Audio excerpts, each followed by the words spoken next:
E a gente tem muito aquela coisa do eu mereço isso. Sim.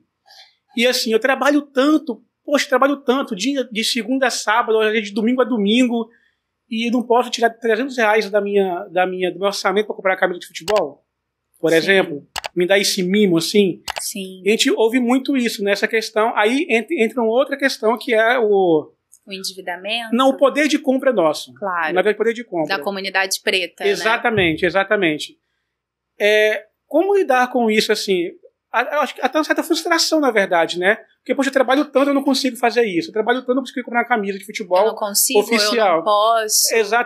Exatamente. Ou o meu corpo não é bem recebido nesses locais, né? Onde eu gostaria de consumir. Exatamente. Hoje eu queria... a gente está no Rio de Janeiro, né? Eu queria, por exemplo, jantar hoje na Zona Sul, no Rio. Uhum. Só que eu não consigo ir lá porque é muito caro para o meu orçamento. Sim. E aí vem a frustração, né? Que você trabalha tanto e não consegue fazer isso. Sim. Como lidar com isso? Eu acho que a gente pode... Eu acredito, na verdade, que seria interessante a gente aprofundar um pouquinho mais o que a gente começou a falar no primeiro episódio, sobre naturalizar conversas sobre dinheiro, sobre expectativas financeiras, que é muito o que você está propondo, né? A nossa pauta está propondo. E aí, se a gente fosse aprofundar um pouquinho mais sobre classes sociais, classe social é um conceito da sociologia para traduzir, para explicar a divisão socioeconômica num mundo, na verdade, a divisão socioeconômica do mundo num sistema capitalista. Uhum. E em sistemas capitalistas vai existir hierarquia, ou seja, uma classificação de valor por quanto você tem. Então, ou pelo que você faz, né, pelo que você representa. E essa hierarquia, nessa questão de valor por hierarquia, algumas pessoas ou grupos sociais vão ser classificados acima de outros, e aí a subordinação vai ser um dos registros, né, desse tipo de sistema. O Brasil faz parte de um sistema capitalista. Uhum. Quando a gente fala sobre classes sociais, que até pouco tempo atrás, ou talvez a gente ainda use esses termos, classe alta, classe média, pobre e tal, na economia é traduzido através das classes A, B, C, D e E. Uhum.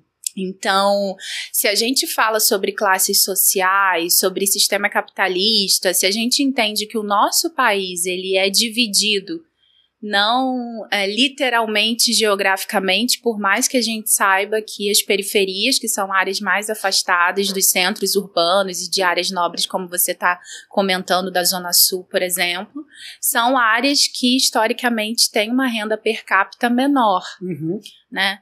Mas ainda assim, ainda que não seja dividido literalmente, ele é dividido por essas classes sociais. E se é dividido historicamente por classes sociais, é muito comum que pessoas que estão em grupos de classe C, D e E queiram experimentar a sensação de estar nas classes A e B. A classe A, se eu não me engano, seriam pessoas ou famílias que têm renda per capita acima de R$22 mil. Só que a grande questão é, como eu posso consumir como alguém que pertence à classe A se a minha renda é infinitamente menor? Eu recebo, por exemplo, um salário mínimo ou talvez eu até esteja ali abaixo da linha da pobreza. Né? Eu entendo que esses sonhos financeiros, eles precisam, num primeiro momento, tá dentro do tipo de orçamento pessoal ou familiar que a gente tem. Sim. E que à medida que você vai se inteirando mais sobre finanças, sobre sonhos de consumo, sobre planejamento financeiro, você vai buscando através de metas financeiras que sejam reais. Eu uso uma palavra muito difícil, mas a gente não é desses.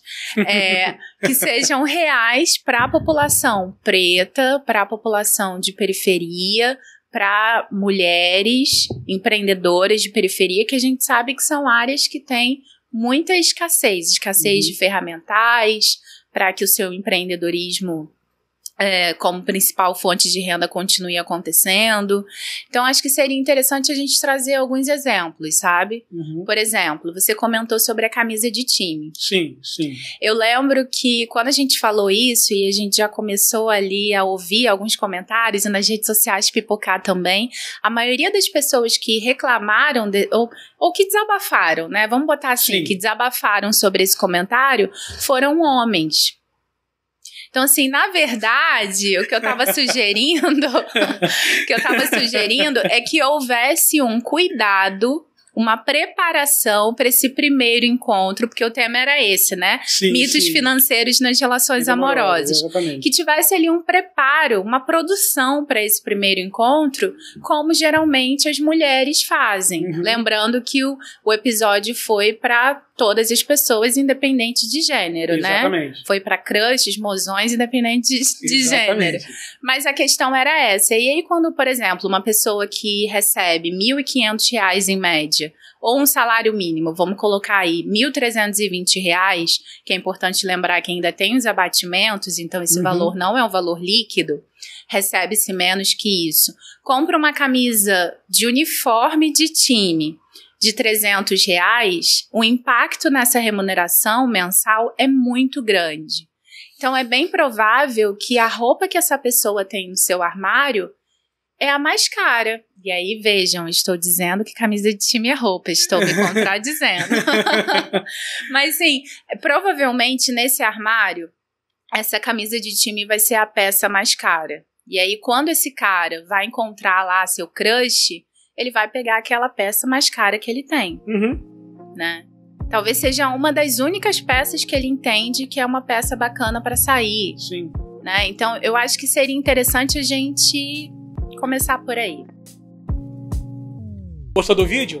Então curta, compartilhe, comente, inscreva-se no canal do Voz Afro. Tem uma galera que está aqui, que nos acompanha, que não é inscrito no canal ainda. Então clica aqui em inscrever-se, clica também no sininho, ativa as notificações para você ser lembrado sempre que tiver conteúdo novo aqui. E não se esqueça também de nos seguir nas redes sociais. Vem com a gente!